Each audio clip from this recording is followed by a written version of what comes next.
Hauzik Palen PS ta kuki sing na nomay kapsilakre hairi. Kangrup masen khanaba tauragadi illegal immigrant sing khandokpagi semkiba cabinet subcommittee gi chairman let pau haukipna ohelamloi haina chief minister na house ta thamkhre. Unified Command Lauthoklabasu Manipur gi integrity kainabadi kaidawnungda tauroi amadi Article 355 chatnaba leite haina chief minister na house ta thamkhre. Manipur da buffer zone haiba ama leite vulnerable amadi sensitive areas khakta khaidokpani haina makha tana chief minister na house ta thamkhre. Kuki singna thamlamba bom arambai tengol gi ichilinau singna fagat pangam khre hairi.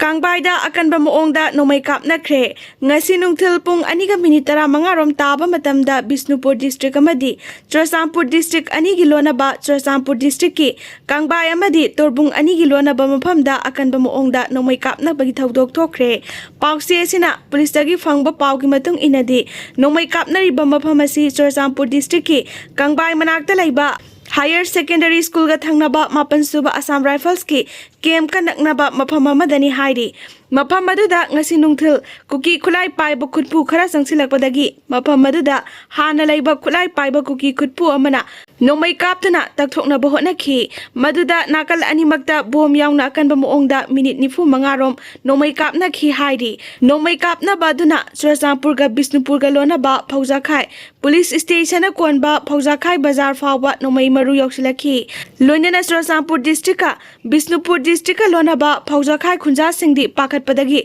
lanjena ba phawba yaukhi hairi Police ki pawasina hai nomai kapnaba adu kuki militant group ani gi marakta oiba yai haina thajanari chapchaba khangba ngamdre